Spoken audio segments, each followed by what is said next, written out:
Maka Anas bin An-Nadlar bertanya, "Hai Abu Umar, panggilan Sa'id bin Ema'ats.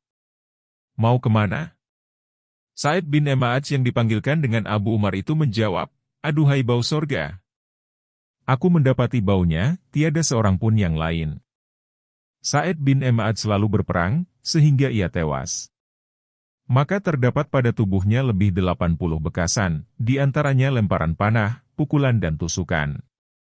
Lalu berkatalah saudara perempuannya bintu Nadlar, "Tiada aku mengenal lagi saudaraku, selain dengan pakaiannya." Maka turunlah ayat tadi, surat 33 Al-Ahzab ayat 23, yaitu, di antara orang-orang Mu'min itu ada orang-orang yang menepati apa yang telah mereka janjikan kepada Allah, maka di antara mereka ada yang gugur. Dan di antara mereka ada, pula, yang menunggu-nunggu dan mereka tidak merubah janjinya yang tersebut di atas. Rasulullah berdiri dekat Masy'ab bin Umair. Dan ia telah gugur pada hari perang Uhud, sebagai orang syahid. Adalah ia pemegang bendera Rasulullah. Lalu Nabi membaca ayat, ada beberapa orang yang menepati apa yang telah dijanjikan kepada Allah, di antaranya ada yang telah mati syahid dan di antaranya ada pula yang sedang menanti-nanti. Surat 33 Al-Ahzab ayat 23. Fudlalah bin Ubaid berkata, "Aku mendengar Umar bin Al-Khattab mengatakan, aku mendengar Rasulullah bersabda, orang syahid itu 4 macam, seorang mukmin yang baik imannya, bertemu dengan musuh, lalu ia membenarkan Allah, sehingga ia tewas. Maka orang itulah, yang ditinggikan oleh manusia akan mata mereka kepadanya pada hari kiamat, begini. Ia mengangkatkan kepalanya, sehingga jatuhlah kopiahnya." Perawi mengatakan, "Aku tidak tahu, kopiah Umar atau kopiah Rasulullah." Sambungan hadis tadi, seorang yang baik imannya. Apabila ia bertemu dengan musuh, maka seakan-akan mukanya dipukul dengan duri pohon kayu at-talhi, nama semacam pohon kayu yang berduri, yang datang kepadanya anak panah yang jatuh. Lalu membunuhnya. Maka dia itu pada derajat yang kedua. Seorang mukmin yang mencampurkan amal syalih dan yang lain, yang jahat. Ia bertemu dengan musuh. Maka ia membenarkan Allah, sehingga ia tewas. Maka yang demikian itu pada derajat yang ketiga. Dan seorang yang royal atas dirinya, yang bertemu dengan musuh. Maka ia membenarkan Allah, sehingga ia tewas. Maka yang demikian itu pada derajat keempat. Mujahid berkata, 2 orang laki-laki yang keluar kepada manusia ramai yang duduk. Lalu keduanya mengatakan, "Jikalau Allah menganugerahkan rezeki harta kepada kita, sesungguhnya kita akan bersedekah." Lalu mereka itu kikir dengan harta itu. Maka turunlah ayat, dan di antara mereka ada yang telah menjanjikan kepada Allah, "Demi, jika Allah memberikan kurnia-Nya kepada kami, sesungguhnya kami akan bersedekah dan kami akan termasuk orang yang baik-baik." Surat 9 At-Taubah ayat 75. Sebahagian mereka berkata, sesungguhnya itu sesuatu yang diniatkan mereka pada dirinya, yang tidak diperkatakannya. Lalu ia membacakan, dan di antara mereka ada yang telah menjanjikan kepada Allah, "Demi, jika Allah memberikan kurnia-Nya kepada kami, sesungguhnya kami akan bersedekah dan kami akan termasuk orang yang baik-baik." Tetapi setelah memberikan sebahagian dari kurnia-Nya kepada mereka, lantas mereka menjadi kikir dan berputar dan mereka menjadi menentang. Hal itu mengakibatkan kepalsuan iman di dalam hati mereka, sampai di hari mereka bertemu dengan Allah, karena mereka memungkiri apa yang telah mereka janjikan kepada Allah dan karena mereka telah berdusta. Surat 9 At-Taubah ayat 75, 76, 77. Allah menjadikan cita-cita tetap yang telah diputuskan itu janji. Dan menjadikan menyalahinya itu dusta dan menepatinya itu benar. Benar ini lebih sulit dari benar yang ketiga. Bahwa diri itu kadang-kadang bermurah hati dengan cita-cita tetap yang telah diputuskan. Kemudian, ia melambat pada menepatinya. Karena sulitnya atas diri itu. Dan karena berkobarnya nafsu syahwat ketika menetap dan berhasilnya sebab-sebab. Dan karena demikianlah, Umar mengecualikan, maka beliau berkata, "Untuk aku tampil, lalu leherku dipukul itu lebih aku sukai daripada aku menjadi amir pada suatu kaum, yang pada mereka itu ada Abu Bakar. Kecuali, bahwa terhias diriku ketika pembunuhan, dengan sesuatu yang tiada aku dapati sekarang. Karena tidak merasa aman bahwa akan berat yang demikian atas diriku. Lalu diri itu berubah dari cita-cita tetap yang telah diputuskannya. Umar mengisyaratkan dengan yang demikian, kepada sulitnya menepati dengan cita-cita tetap yang telah diputuskan itu. Abu Sa'idi Al-Harras berkata, aku bermimpi seakan-akan dua malaikat turun dari langit. Lalu bertanya kepadaku, apakah benar itu? Aku menjawab, menepati janji. Keduanya menjawab kepadaku, benar engkau. Dan keduanya naik ke langit. Benar yang kelima, ialah pada amal perbuatan. Yaitu, bahwa ia bersungguh-sungguh, sehingga amal perbuatan zahiriahnya tidak menunjukkan atas urusan pada batiniahnya, yang ia tidak bersifat dengan yang demikian. Tidak dengan ia meninggalkan amal perbuatan itu, akan tetapi, dengan terhelanya batiniah itu kepada membenarkan akan zahiriah. Dan ini berlainan dengan apa yang telah kami sebutkan dari, meninggalkan ria. Karena orang yang ria itu, ialah yang bermaksud akan yang demikian. Dan sedikitlah orang yang berdiri di atas keadaan khusyuk dalam syalatnya, yang tidak ia maksudkan dengan yang demikian itu akan dilihat orang lain. Akan tetapi, hatinya lalai dari solat. Maka orang yang melihat kepadanya, adalah melihatnya yang tegak berdiri di hadapan Allah Ta'ala. Dan dia dengan batiniahnya adalah berdiri di pasar, di hadapan salah satu dari nafsu syahwatnya. Maka inilah amal perbuatan yang dilahirkan dengan lisan keadaan dari batiniah, dengan kelahiran, yang padanya, dia itu orang yang dusta. Dia itu dituntut dengan benar pada amal perbuatan. Seperti demikian juga, kadang-kadang orang yang berjalan kaki di atas keadaan tetap dan tenang dan tidaklah batiniahnya bersifat dengan ketenangan itu. Maka dia itu tidaklah orang yang benar pada amal perbuatannya. Walaupun ia tidak berpaling kepada makhluk dan tidak berbuat ria terhadap mereka. Dan ia tidak terlepas dari ini, selain dengan lurusnya batiniah dan zahiriah, dengan adalah batiniahnya seperti zahiriahnya. Atau lebih baik dari zahiriahnya. Dan dari ketakutan yang demikian, maka sebahagian mereka memilih dengan mengacaukan zahiriahnya dan memakai pakaian orang-orang jahat. Supaya ia tidak disangka orang yang baik, dengan sebab zahiriahnya. Maka adalah dia itu orang yang dusta pada menunjukkan zahiriah atas batiniah. Jadi, penyalahan zahiriah bagi batiniah, jikalau ada dengan maksud, niscaya dinamakan ria. Dan hilanglah dengan yang demikian itu keikhlasan.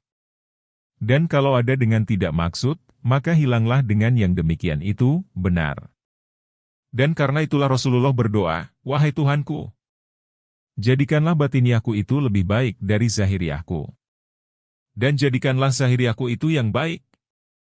Yazid bin Al-Harits berkata, apabila bersamaanlah batiniah hamba dan zahiriahnya, maka yang demikian itu setengah. Jikalau adalah batiniahnya itu lebih utama dari zahiriahnya, maka yang demikian itu keutamaan. Dan jikalau zahiriahnya itu yang lebih utama dari batiniahnya, maka yang demikian itu kezaliman. Mereka itu bermadah. Jadi, rahasia dan terbuka itu, sama saja pada orang yang beriman. Sungguh mulia pada dua negeri itu, dan mengharuskan pujian. Kalau terbuka menyalahi rahasia, maka tiada baginya, keutamaan dalam usaha, selain capek dan payah saja. Maka tidaklah dinar yang murni, yang dibelanjakan di pasar. Dan yang palsu, yang ditolaki, tidaklah menghendaki cita-cita yang besar. Athiyah bin Abdul Ghafir berkata, apabila bersesuaianlah rahasia orang mukmin dengan yang terbuka baginya, niscaya Allah Ta'ala membanggakan yang demikian dengan para malaikat. Allah berfirman, inilah hambaku yang sebenarnya. Muawiyah bin Qurrah berkata, siapakah yang menunjukkan kepadaku, orang yang menangis di malam hari dan tersenyum di siang hari? Abdul Wahid bin Zaid berkata, adalah Al-Hasan Al-Bashari, apabila disuruh dengan sesuatu, niscaya adalah dia orang yang paling bekerja dari manusia. Dan apabila dilarang dari sesuatu, niscaya adalah dia orang yang paling meninggalkan dari manusia. Dan aku tiada sekali-kali melihat seseorang yang lebih menyerupai rahasia dengan yang terbuka daripadanya.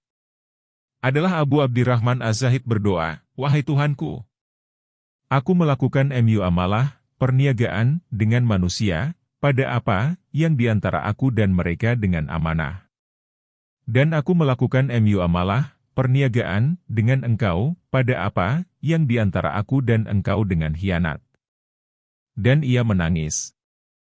Abu Yakub An-Naharjuri berkata, benar itu bersesuaian dengan kebenaran pada rahasia dan terbuka. Jadi, persamaan rahasia dengan terbuka itu salah satu dari bermacam-macam benar. Benar yang keenam, yaitu derajat yang tertinggi dan termulia, benar pada makam-makam agama. Seperti, benar pada takut, harap, penghormatan, zuhud, ridha, tawakal, cinta dan lain-lain dari hal-hal ini. Bahwa hal-hal ini mempunyai pokok-pokok yang berjalanlah nama dengan zahiriahnya. Kemudian, baginya tujuan dan hakikat makna. Dan orang yang benar, yang berpegang teguh, ialah orang yang memperoleh hakikat maknanya. Apabila mengerasi sesuatu dan telah sempurna hakikat maknanya, niscaya yang punyanya itu dinamakan orang yang benar padanya. Sebagaimana dikatakan, si anu itu benar perang. Dan dikatakan, inilah dia itu takut yang benar. Inilah dia itu nafsu syahwat yang benar. Allah Ta'ala berfirman, orang yang sebenarnya beriman, hanyalah mereka yang percaya kepada Allah dan Rasul-Nya, kemudian itu tiada pernah ragu-ragu dan mereka berjuang di jalan Allah dengan harta dan dirinya, itulah orang-orang yang benar. Surat 49 Al-Hujurat ayat 15. Allah Ta'ala berfirman, akan tetapi, kebaikan ialah kebaikan orang yang beriman kepada Allah, hari akhirat, malaikat-malaikat, kitab-kitab dan nabi-nabi dan memberikan harta yang dikasihinya itu kepada kerabatnya, anak-anak yatim, orang-orang miskin, orang yang terlantar dalam perjalanan, orang-orang yang meminta, untuk melepaskan perbudakan, mengerjakan sholat, membayarkan zakat dan memenuhi janji, bila mereka berjanji, sabar dalam kesengsaraan dan kemelaratan dan di waktu perang. Merekalah orang-orang yang benar. Surat 2 Al-Baqarah ayat 177. Ditanyakan Abu Dzar dari hal iman, lalu ia membaca ayat tadi.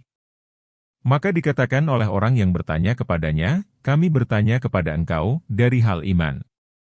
Maka Abu Dzar menjawab, aku bertanya kepada Rasulullah dari hal iman, lalu beliau membaca ayat tersebut. Marilah kami beri contoh dari hal takut.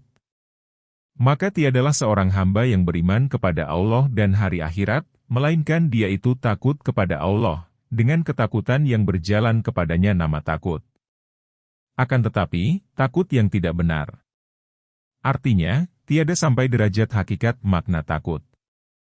Apakah Anda tidak melihat, apabila orang takut kepada raja atau perampok dalam perjalanan, bagaimana kuning warna mukanya, gemetar sendi-sendinya, kacau kehidupannya, sukar makan dan tidurnya dan terbagi pikirannya, sehingga istri dan anaknya tiada memperoleh manfaat dengan dia?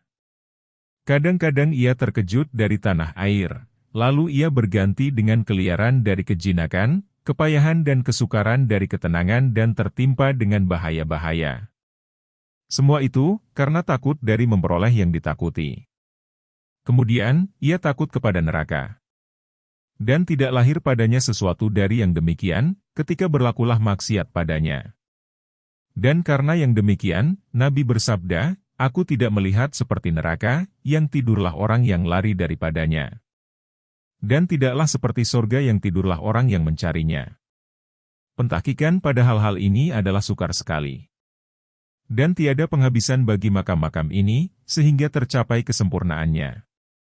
Akan tetapi, bagi setiap hamba mempunyai keberuntungan daripadanya, menurut hal keadaannya. Ada kalanya lemah dan ada kalanya kuat. Maka apabila kuat, niscaya ia dinamakan orang yang benar padanya. Maka ma'rifah, ilmu mengenal Allah kepada Allah, penghormatan dan takut kepadanya, tiadalah mempunyai penghabisan. Dan karena itulah Nabi berkata kepada Jibril, aku menyukai bahwa melihat engkau dalam rupa engkau, yang dia itu rupa engkau. Jibril menjawab, engkau tidak sanggup yang demikian. Nabi menjawab, akan tetapi, perlihatkanlah kepadaku. Jibril lalu menjanjikan kepada Nabi pekuburan baki pada malam yang terang bulan. Maka Jibril datang kepada Nabi. Lalu Nabi memandang. Tiba-tiba Jibril dengan yang demikian itu telah menutup tepi langit. Yakni, segala tepi langit. Maka jatuhlah Nabi dalam keadaan pingsan. Lalu kemudian, ia sembuh dan Jibril telah kembali kepada bentuknya yang pertama. Maka Nabi bersabda, tiada aku menyangka, bahwa seseorang dari makhluk Allah begitu.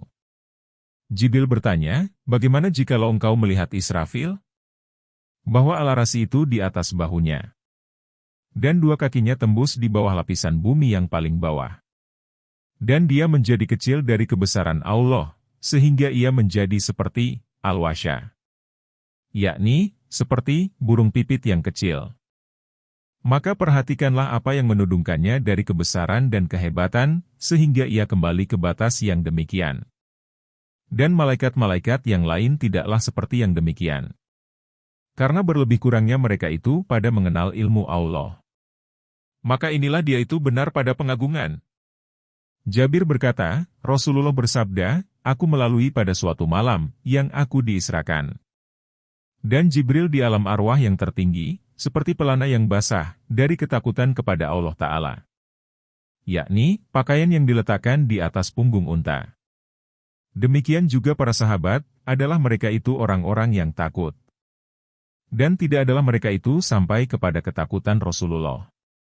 Dan karena itulah, Ibnu Umar berkata, tidak sampailah engkau kepada hakikat makna iman, sehingga engkau memandang manusia semuanya itu bodoh pada agama Allah. Matraf berkata, tiada seorang pun dari manusia, melainkan dia itu bodoh, pada apa, yang diantaranya dan Tuhannya. Hanya sebahagian dari kebodohan itu lebih mudah dari sebahagian yang lain. Nabi bersabda, tiada akan sampai seorang hamba kepada hakikat makna iman, sehingga ia melihat kepada manusia seperti keledai-keledai di samping Allah. Kemudian, ia kembali kepada dirinya, lalu didapatinya lebih hina dari orang yang hina. Jadi, orang yang benar itu mulia pada semua makam ini. Kemudian, derajat-derajatnya benar itu tiada berpenghabisan. Kadang-kadang ada bagi hamba itu benar pada sebahagian persoalan, tidak pada sebahagian yang lain. Jikalau adalah dia itu yang benar pada semua persoalan, maka dia benar-benar orang yang sangat benar, Syiddiq. Sa'id bin Mu'adz berkata, 3 perkara, di mana aku padanya, maka aku itu kuat. Dan pada yang lain daripadanya, maka lemah, tiada aku mengerjakan sholat semenjak aku masuk Islam, lalu hatiku berbicara, sebelum aku selesai dari sholat itu. Tiada aku mengunjungi jenazah, lalu hatiku berbicara dengan bukan apa yang dikatakannya dan apa yang dikatakan kepadanya, sebelum selesai daripada mengebumikannya. Dan tidak aku mendengar Rasulullah bersabda dengan suatu sabda, melainkan aku mengetahui bahwa dia itu benar.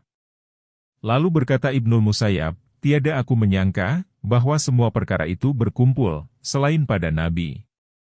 Maka ini benar pada semua persoalan tersebut. Berapa banyak kaum dari para sahabat yang mulia, yang mengerjakan sholat dan mengiringi jenazah dan mereka tidak sampai akan jumlah ini. Maka inilah dia itu derajat benar dan makna-maknanya. Dan kalimat-kalimat yang dinukilkan dari para syaikh tentang hakikat makna benar, pada kebanyakannya tidak menyinggung, kecuali bagi satu-satu dari makna-makna ini. Benar Abu Bakar Al-Warraq berkata, benar itu 3. Yaitu, benar keesaan, benar taat dan benar ma'rifah, ilmu mengenal Allah. Benar keesaan itu bagi umumnya orang yang beriman. Allah Ta'ala berfirman, dan orang-orang yang beriman kepada Allah dan Rasul-Rasulnya, itulah mereka yang sungguh-sungguh benar, dalam kepercayaannya. Surat 57 Al-Hadid ayat 19. Benar taat itu bagi orang yang berilmu dan wara, menjaga diri. Dan benar ma'rifah, ilmu mengenal Allah itu bagi orang yang mempunyai wilayah pemerintahan, di mana mereka itu tiang bumi. Semua ini berkisar, di atas apa yang telah kami sebutkan pada benar yang ke-6. Akan tetapi, menyebutkan bahagian-bahagian apa, yang padanya itu benar. Dan itu juga tidak meliputi dengan semua bahagian. Ja'far Es-Shadiq berkata, benar, ialah bersungguh-sungguh. Dan tidak dipilih kepada Allah akan lainnya, sebagaimana tidak dipilih atas engkau yang lain dari engkau. Maka Allah Ta'ala berfirman, Dia telah memilih kamu. Surat 22 Al-Hajj ayat 78. Dikatakan orang, bahwa Allah Ta'ala menurunkan wahyu kepada Musa yaitu, bahwa aku sesungguhnya apabila mencintai seorang hamba, niscaya aku mencobainya, dengan bencana-bencana yang tidak sanggup dipikul oleh gunung-gunung, untuk aku ketahui bagaimana benarnya. Kalau aku menjumpainya yang sabar, niscaya aku menjadikannya wali dan kekasih. Dan jikalau aku mendapatinya yang gundah, yang diadukannya aku kepada makhlukku, niscaya aku hinakan dia dan tidak aku pedulikan. Jadi, di antara tanda-tanda benar, ialah, menyembunyikan segala musibah dan mentaati sekaliannya dan benci dilihat makhluk padanya. Telah sempurna kitab benar dan ikhlas. Dan akan diiringi oleh kitab murakabah dan muhasabah. Segala pujian bagi Allah. Semoga bermanfaat. Jakarta, 13 Juni 2023.